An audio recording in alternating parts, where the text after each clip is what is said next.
Okay. Hi, welcome everybody who was in the lobby. Thank you for coming early. We'll mute for a moment. I'll be back on in a couple of minutes. Thanks.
Good afternoon, everybody, and welcome to this webinar on the UK Primary Steelmaking Review.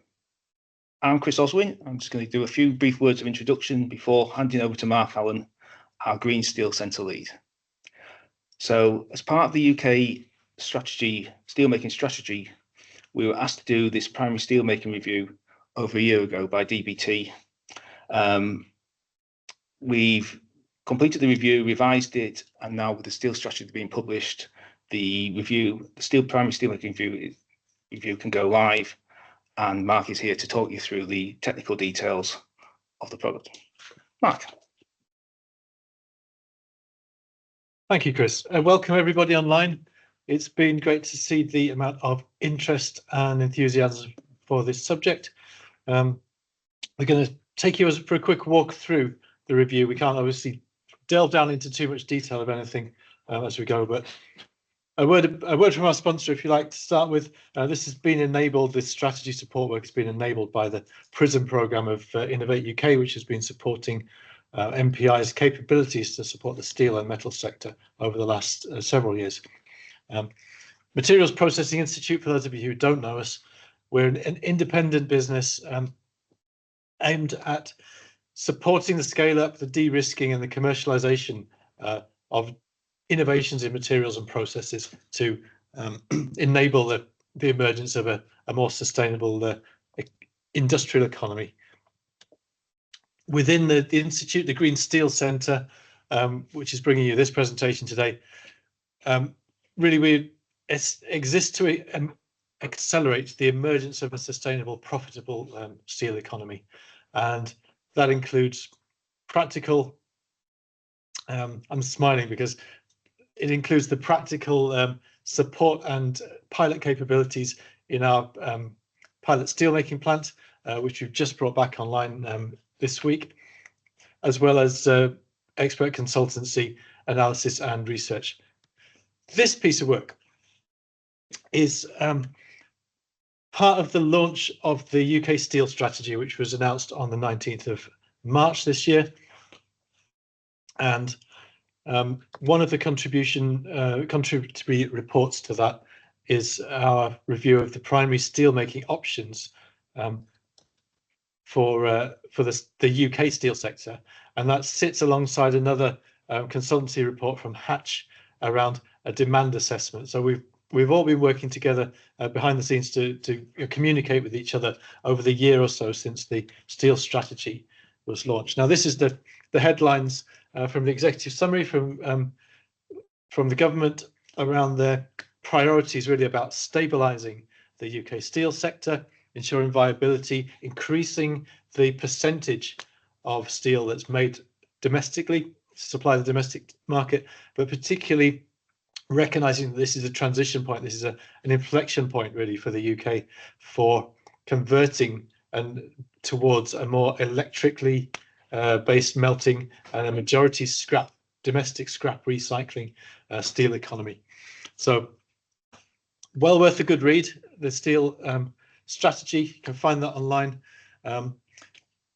Wind back a year to when the consultations were beginning in the context of various companies signing up to a UK Steel Charter in the context of increasing recognition of the need to transition to a majority scrap-based recycled steel going into our economy, and asking questions about technically and economically and skills-based, how do we deliver that?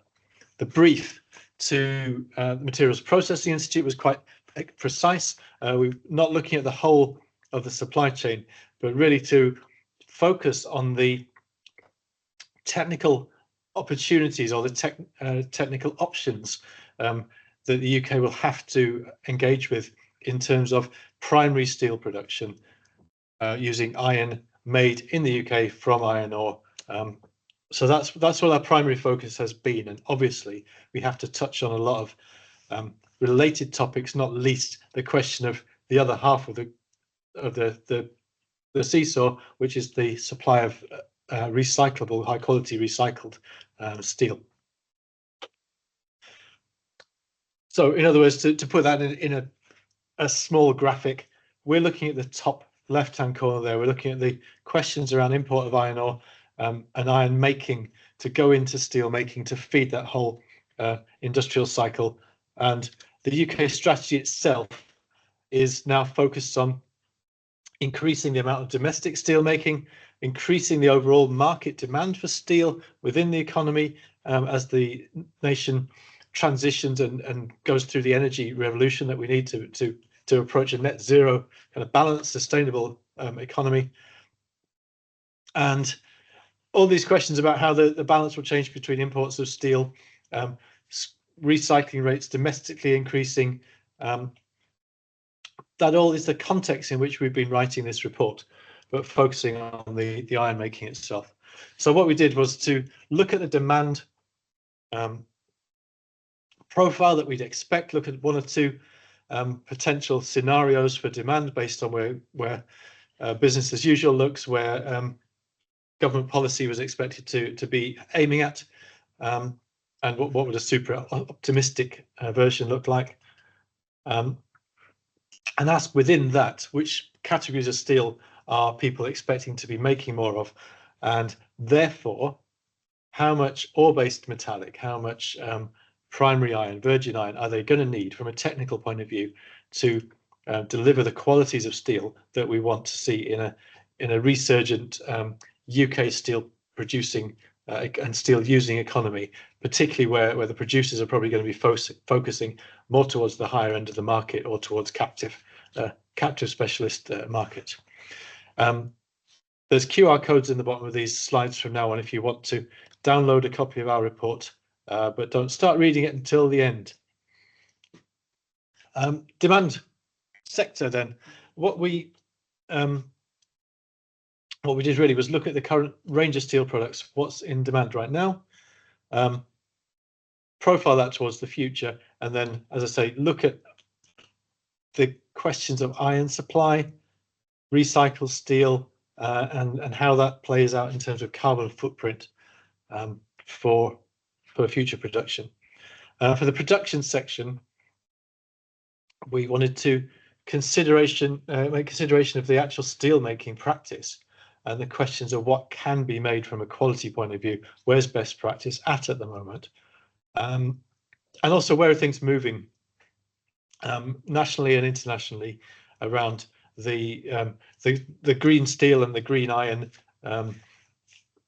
transition, which is already starting to come into play gradually through the international steel sector, and particularly in the global supply chains. And ask really what are some of the reasoning behind other movements elsewhere, particularly in Europe, towards a more recycled and DRI based steel economy. In terms of supply, again, we've done quite a dive in the report into questions of ores. Some of a look at the scale up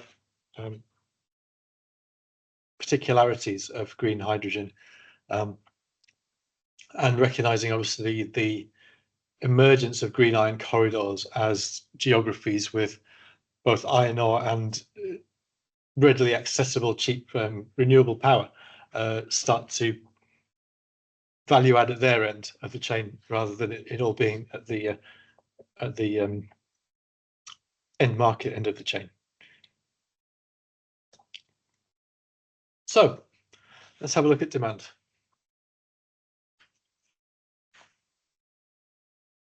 We could do entire webinars on each little section of this. If there's interest in that, we'll consider possibly putting a longer lecture series together on this, or a longer sort of training series together. But this is really an overview of the whole report this afternoon. So, cutting to the chase, approximately 6 million tonnes of steel demand to be met by domestic production. That's the base assumption that we're looking for. So moving up from about 4 or 5 million tonnes currently being met towards 6 million tonnes. So there's your headline there. That requires, I'm not giving anything away, but we'll show you how we got to those numbers soon. But that requires about 1 million tonnes of ore-based metallics to achieve a sustainable quality. But there's a breakdown of the types of products in general that we'll be producing, and a broad brush. And within the report, there's a much finer granularity on a breakdown of different product categories that would need different amounts of ore-based metallics. But essentially, some elements, particularly in the flat products portfolio and reinforcement bar and so on, can be produced and are produced around the world from recycled steel with little or no need for addition of ore-based metallics. Other products, currently even best practice is looking at sort of less than 50% recycled content being technically possible to hit, particularly some of the thinner strips of low nitrogen steels and so on. But this is zooming in on that, the areas where we will need to make sure that our steel makers have got access to iron units or base metallics. Primarily, that's these kind of categories in terms of the mild steels, low carbon steels, and a few other sort of more specialist alloy steels.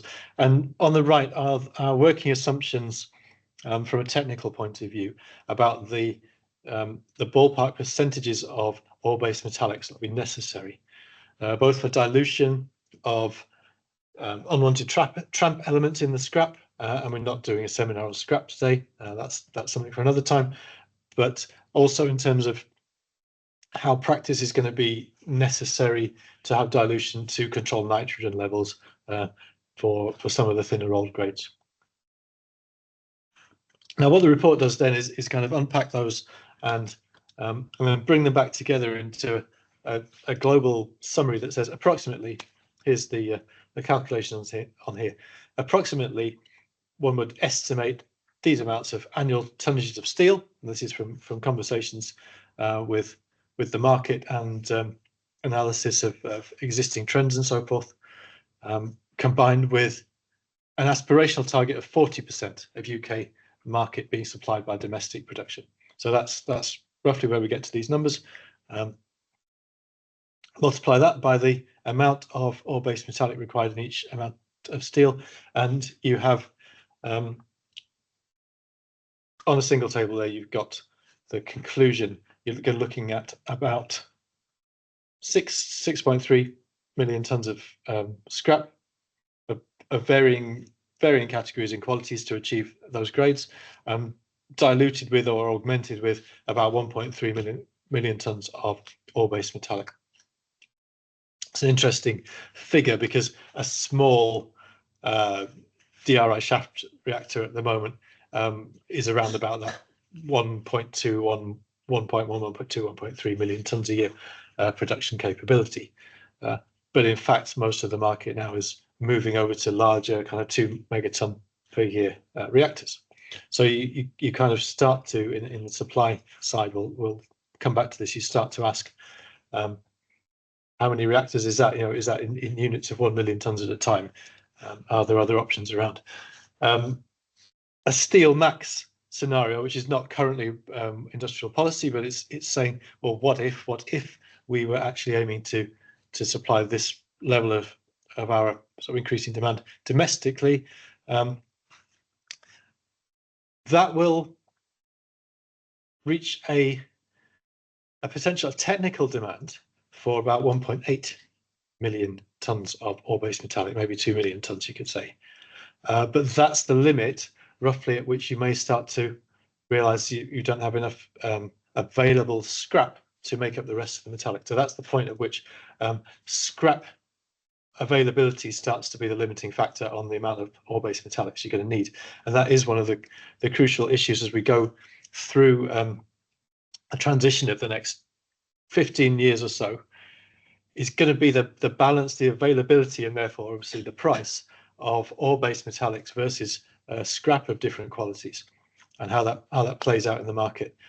Obviously, all of that still within a context of international competition from overcapacity globally.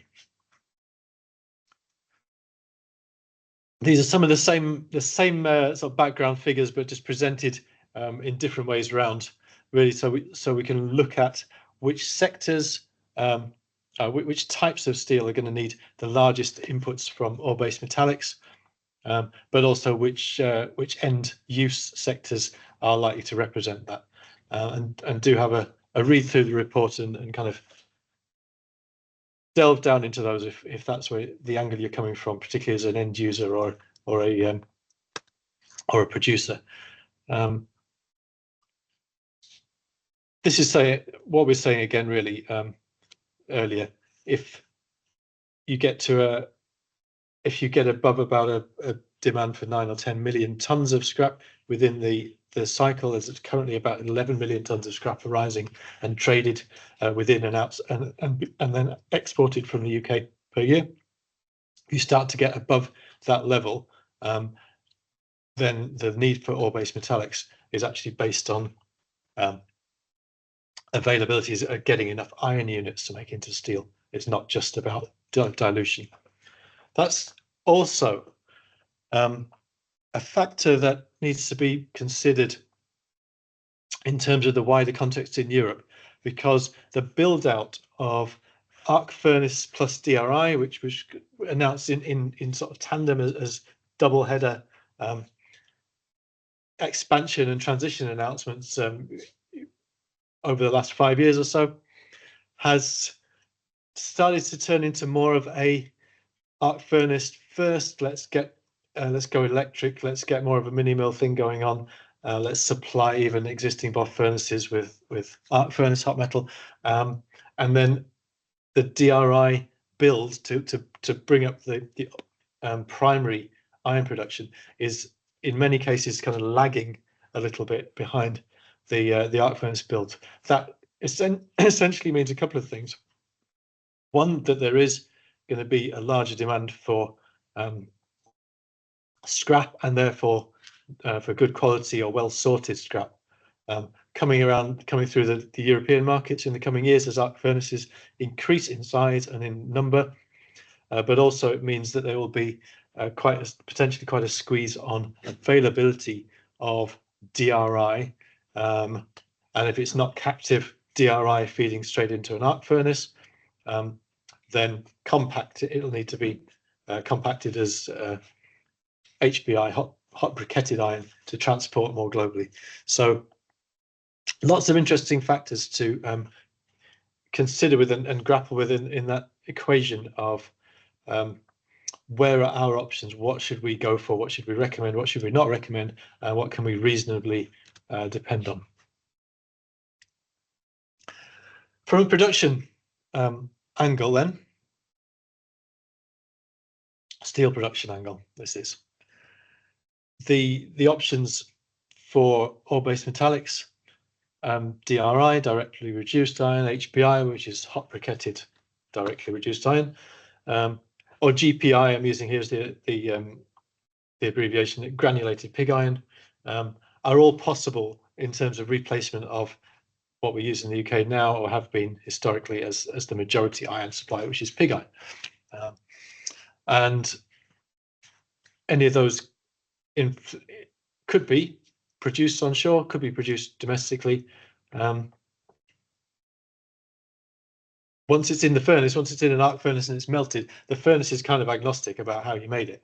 It's looking at iron, it's looking at carbon, it's looking at nitrogen, oxygen, and all the other gang elements, the elements that you don't want in steel that will be going up into the slag. Again, give me an hour or two and we can do another seminar all about arc furnace slags and the transition in the slag markets. Again, sadly, that's not part of today's brief. What I do want to pull out from the section on production in the report is, okay, the sources, multiple sources are possible to meet the iron unit demand. Some carbon is necessary for steel making for technical reasons, for operational reasons, for heat control, but also for nitrogen control, slag foaming to protect the furnaces and so on. What we did find, though, is you can't look at this in a vacuum. A lot of the transition towards these technologies is driven by the need to decarbonize the sector, and globally to decarbonize it as well. A different question. And to reduce the specific emissions behind each ton of steel. So DRI, starting a market that starts off with natural gas DRI, as i.e. the stuff that's currently available, but then transitioning to green hydrogen where feasible, that will gradually become advisable and desirable and necessary in order to hit the sliding scale green steel standards, which are emerging around the world. And again, that's another seminar for you as well. Finally, we were asked to consider options for continued blast furnace production of iron. In other words, continued into the 2040s. With carbon capture, that was an explicit question, and there's quite an extensive review of best practice in literature and where various trials have got to and not got to around the world. The one line bullet point conclusion from this report is it's not really a realistic or affordable option for the UK, just given the makeup of the assets and the complexity of trying to apply carbon capture to an integrated steelworks. It's another order of complexity compared to just sticking it on a single chimney from a power station or something. So investigated but not advised. That's not to say we're not involved in looking at other geographies and potential ways to improve the emissions of blast furnace ironmaking. But for the purposes of this report, this is really what I was just saying on those slides before. If you do some simple maths and look at the net CO2 emissions that would be attributable to steel made with various levels of dilution along the bottom from 0 up to 50%, and various types of ore-based metallics, you find that quite quickly the use of pig iron plus scrap starts to butt up against the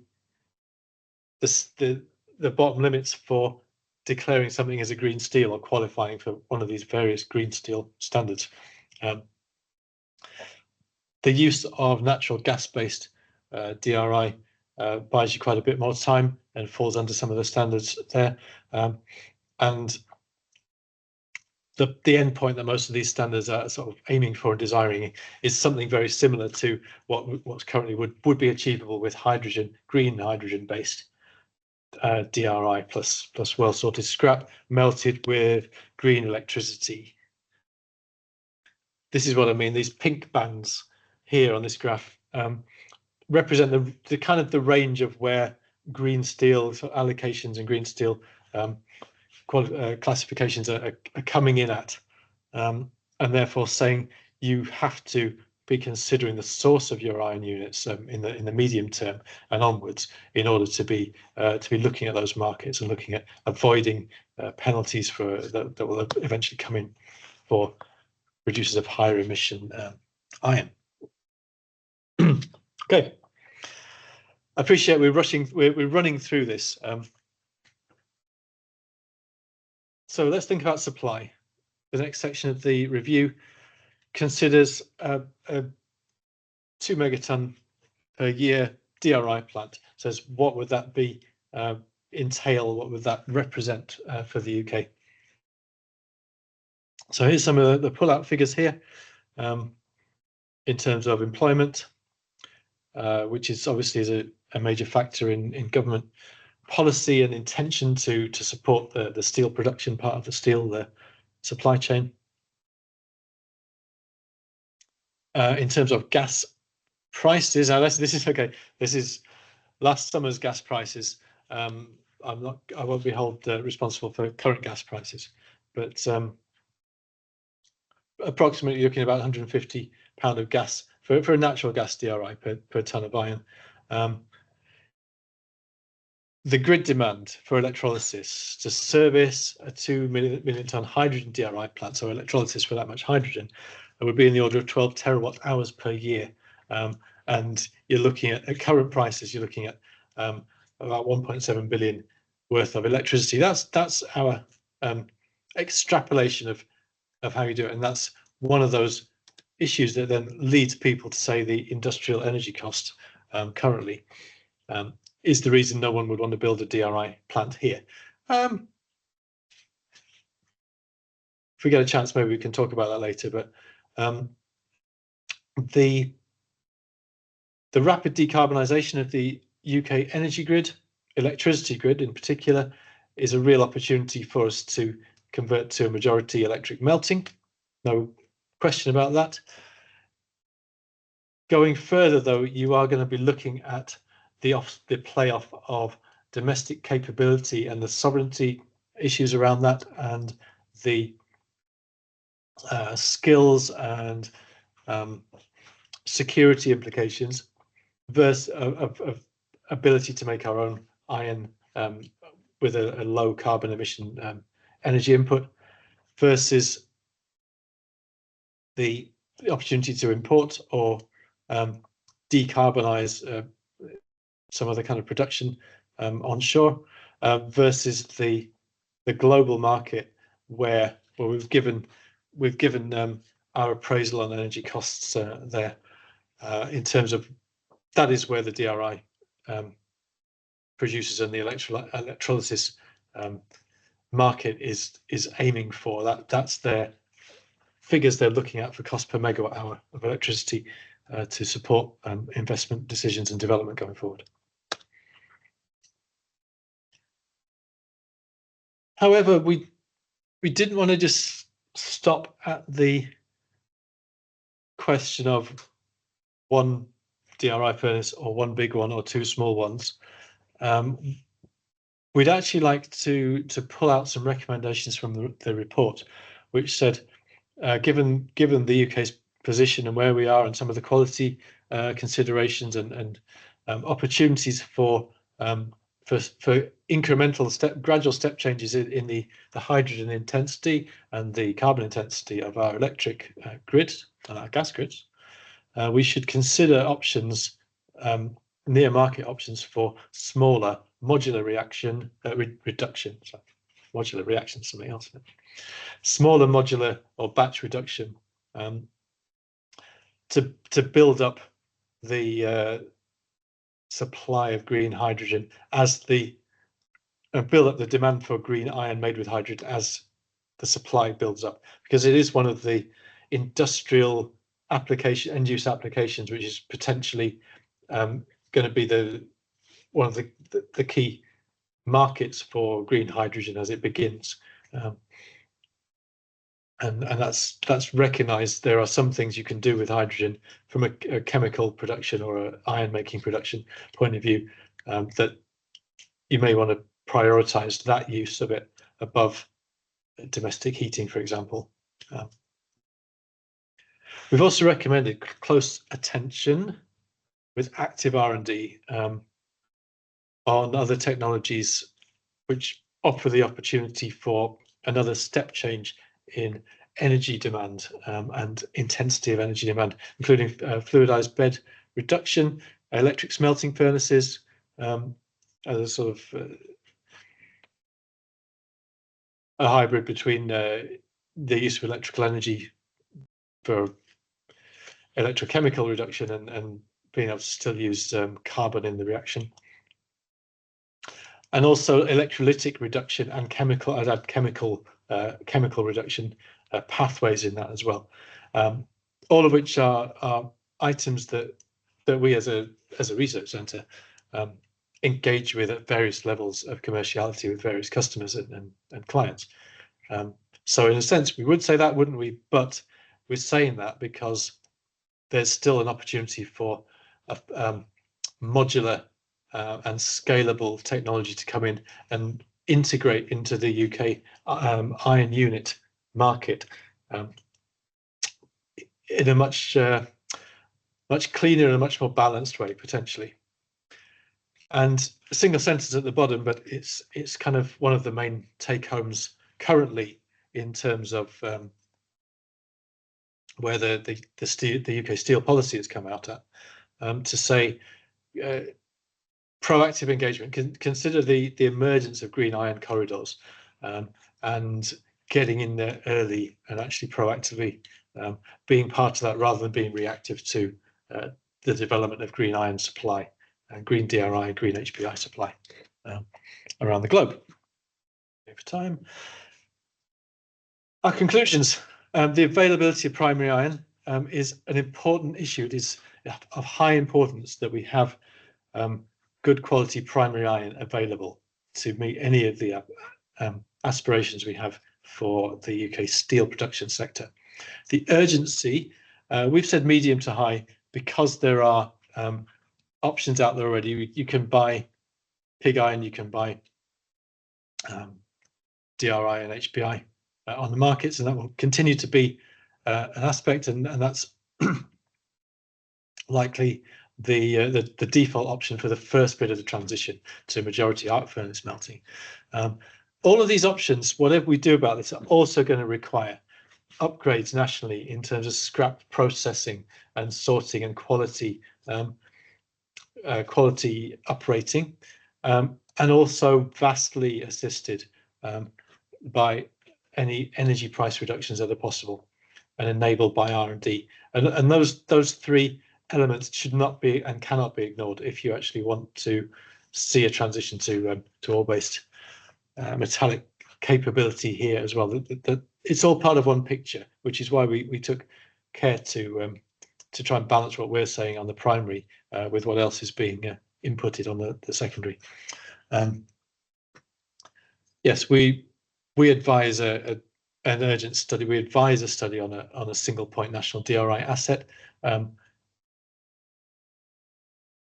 Alternatively, we do advise study and innovation support for other iron making options. So what happens now? That's the conclusions of the report. You can read the steel strategy as that's launched, that sets out the government's approach going forward and how things are likely to evolve in the next, certainly in the next 5 years, as we look at a 15 or 20-year vision for renewing the sector, renewing the recognition of the importance and the value of steel. However that plays out in questions of price. What we would say next is, from an MPI point of view, come to us if you're new market entrants in DRI, if you're interested in some of these newer pathways, electrolytic chemical reduction technology, process development. We are here, that's why we exist, really, to help scale up, demonstrate and de-risk those technologies for the next stage in investment and production. Incumbent or existing DRI developers, you're also invited to come to us and discuss how some of our technical capabilities here, equipment and understanding and modeling capability can help to add value, can help to incrementally improve processes and the steel making on the back of it. Come to us if you are steel making and you need new sources of ore-based metallics, and if you are the end users as well, because we have to work together really to say how we're going to make the steel products that give us the properties we need for the next generation of steel making, based on a majority recycled content, based on the available and lowest possible carbon emission ore-based metallics. How are we going to get there? Also, very happy to continue the engagement we've got with blast furnace and basic oxygen steelmaking clients. We are not forgetting you, because you are part of the essential decarbonisation of the global iron making. We won't actually get a net reduction in emissions until the global production of primary iron is decarbonising. So very important for that, just for our own futures. And policy and strategy development, always part of what we do here. The Green Steel Centre itself runs from the micro to the macro. What we do is not just melting, but we do a lot of melting. But here's some sections of DRI in close-up, looking at ore pellet studies we've done at a range of different temperatures and freezing reactions to understand the fundamentals at a pellet by pellet and an atom by atom level.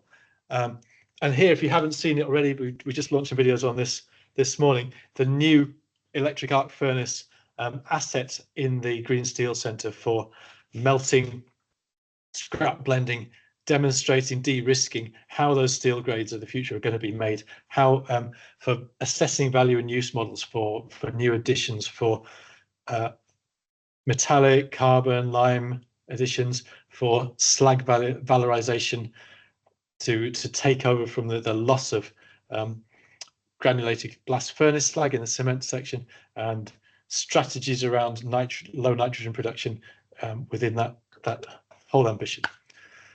Great. I'm going to give a chance. I've got up to my time limit on the webinar. I do apologize for that. I'm going to give a chance now for questions. So all of you who are wanting to stay on, please do. You're very welcome to stick around for another 15 minutes or so. Huge thanks to all these people listed here, in particular our sort of commissioners at the Department of Business and Trade, and With that, I'll say thank you. I've seen a couple of messages popping up around questions of where the Q&As have been operating within the chat, but I'll hand over to colleagues who hopefully have been able to collate a few questions and answers for us.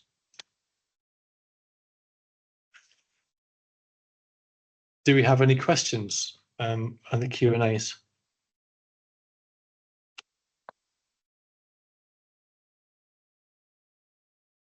The first question we have is, how much ore-based metallics does British Steel currently provide or have available for electric arc furnaces? That's a wonderful question. I'd love to know who's sent me that question. How much ore-based metallic does British Steel provide for electric arc furnaces? UK Steel tells us that in 2024, Yep. there was 2.7 million tonnes of iron produced from blast furnaces in the UK. Yeah, 2.7 million tonnes of iron produced from blast furnaces in the UK, according to UK Steel statistics in 2024. How much of that is being supplied to electric arc furnace steelmakers? I can't give you the numbers on that, but we'll find out if any is that. Obviously, there's a potential there, isn't there? Because granulated blast furnace pig iron from a steel making point of view, is a lovely thing to melt in the furnace.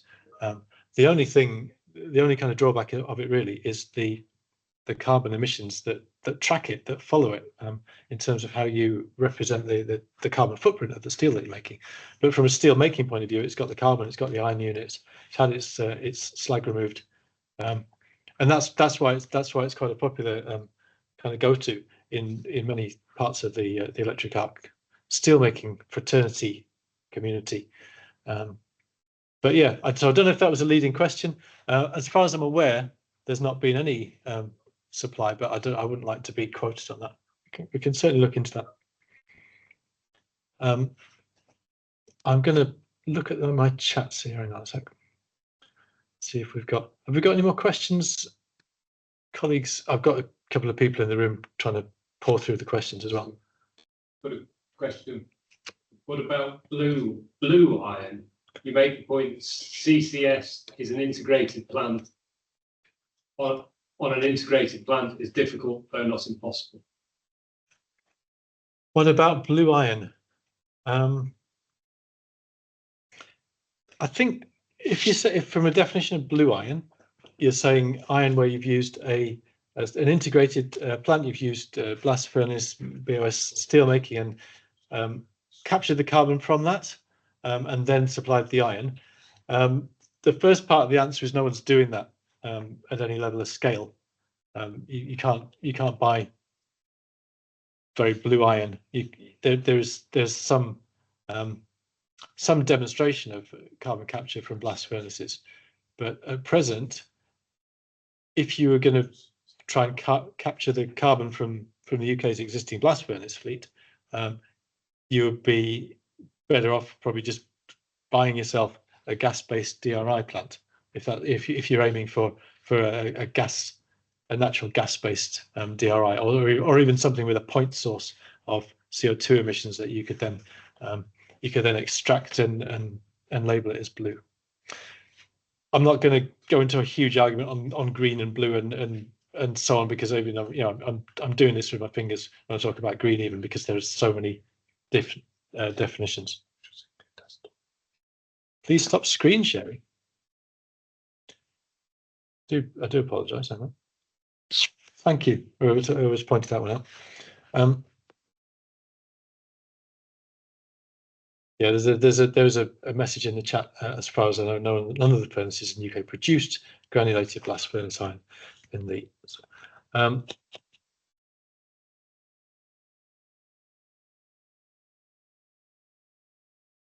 Comment there in the chat for regarding, instead of natural gas-based DRI, am I aware of recent developments of smelting reduction technology, i.e. Hisana? Again, short answer there is yes, but the question, one of the questions in the UK steel strategy is or the questions behind formulating the strategy was, where should national wealth fund investment be going in terms of what are the biggest opportunity spends for in co-investment to decarbonize and to build capacity in the sector. And so the question is whether one would go for a would you at this point recommend a pilot build, the first full-scale Hysana plant, or sort of, I would say full-scale large pilot is going to be put together by Tata Steel in India, based on their successes with the pilot plant in Holland, but it's not a technology that you could buy off the shelf right now. So that kind of part of the issues was just in the here and now. What are our options?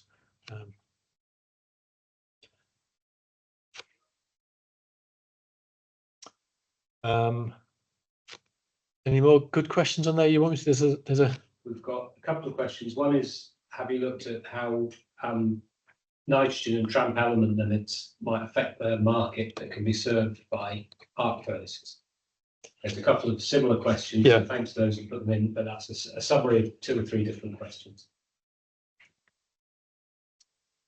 Yes and no is the short answer to that. Yes, we did quite a dive into the technical possibilities or technical best practice, and where from some of our own where we think and know that we could get to in terms of nitrogen levels in arc furnace steels, and that's where some of those high dilution recommendations have come in, where we'd actually be looking at diluting recycled scrap with larger amounts of metallic iron, particularly to exploit the carbon, the intrinsic carbon, to reduce nitrogen in the bath. So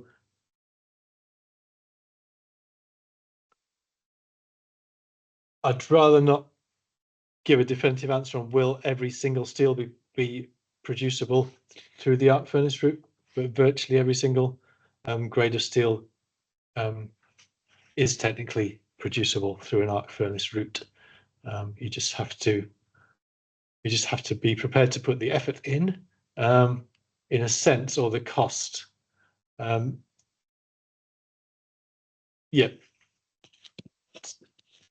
The question is sort of, what can we add to the discussion? What can we add to the debate and the decisions being made nationally about what happens first? What's the order of transition for, particularly talking about the major blast furnace, major arc furnace investments? What's the order of transition for Tata Steel, for new investments at Severn Steel, new investments in Forge Masters and Marsigalia and so on? What's the options for God willing, specialty steel to be back and alive and producing decent, high quality steel again? What's the transition plan look like? And where we've been asked particularly to look at the role that ore-based metallics will play on that. Part of the answer to how much ore-based metallic you need is how good is the scrap, and that's why we've said you have to take on board the recommendations from other parts of the other parties who've been reviewing things, and the scrap working group is an ongoing committee reporting into the Steel Council to make sure that we are transitioning our own scrap collection and recycling economy to the highest level of quality that we can do, and that's a real opportunity for us to lead the world, because we have one of the world's largest per capita scrap surpluses right now. That's one of the advantages that we have over most of our other competitor nations. Probably one more question here, Mark. Yeah. Did we look at what green iron corridor policy might look like? No, we haven't touched too much. Sorry, the question was, did we look at what green iron corridor policy might look like? not in any level of detail. Not for this report, at least. No. It's more raising the importance of that phenomenon. There's an interesting interplay of iron availability, of what the quality of any HBI coming through from those markets or ingots, or however it would arrive, would be. The interesting interplay of whether you're going to be importing just iron, or whether you'd be importing iron plus elements that would turn into slag for you, and what you're going to do about those. And that's as opposed to just importing iron ore, so iron plus slag elements plus lots of oxygen in the makeup.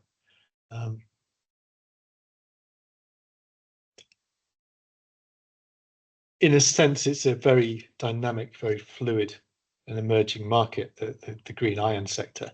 So we didn't want to do too much of a snapshot and say this is where what you should definitely do. A lot of geopolitics involved as well, in terms of where you might be getting your iron from, where their energy is coming from, whether that's powered by fossil reserves, renewables, some combination of that.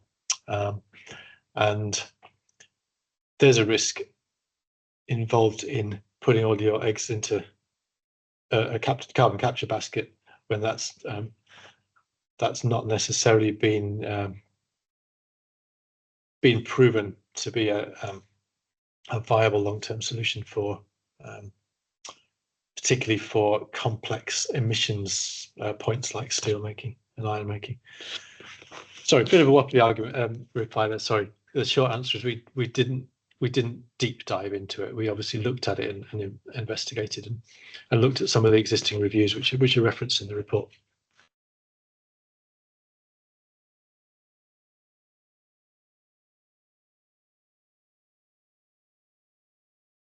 There is a question here as well. Akin to the current North Sea oil debate, are there any scenarios or maths where a home-produced iron ore supply would ever become viable or desirable? Desirable is a political and security question, and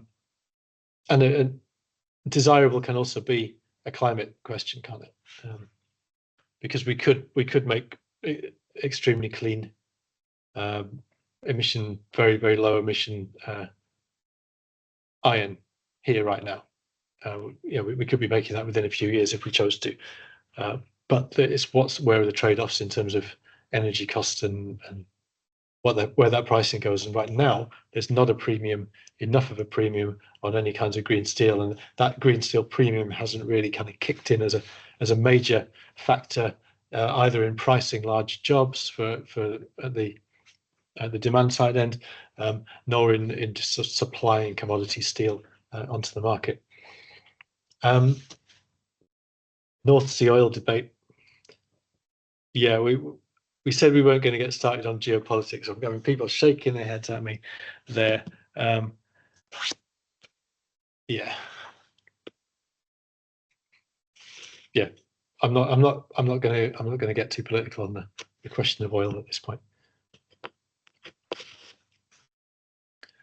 Suffice to say, we do need to get ourselves to a fossil-free future, and some of the branding around new entrants to the steel market is around talking about fossil-free iron, fossil-free steel, which kind of shows where the energy is coming from on that side.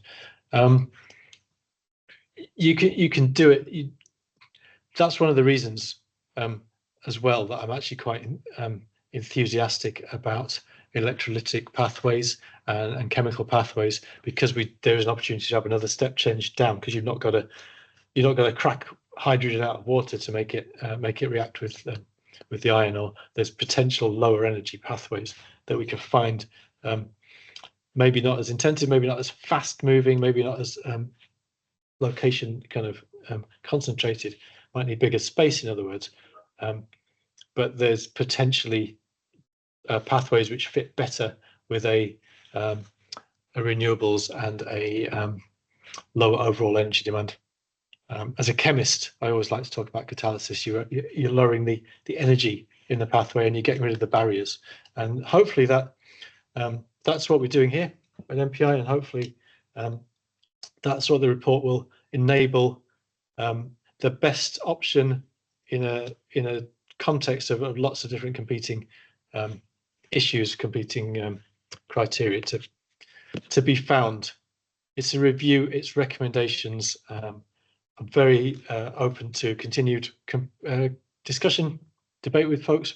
Thank you ever so much, everybody who's come online, taken the time out to listen to this. The question is not settled once and for all, but we hope we have at least given some sensible, science-based, technical-based, and expertise-based steer to how the UK here and now could go forward, and what are we going to need to do to reach the future that I hope we're all positive about, and a sustainable, low-emission, robust industrial economy within the UK that maintains levels of employment in good green jobs, maintains our capability, gets us the right balance between security and affordability, and recognises the ongoing role that primary iron is going to be playing in the steel supply for the next generation to come. Thank you all. This will be available as a recording at some point.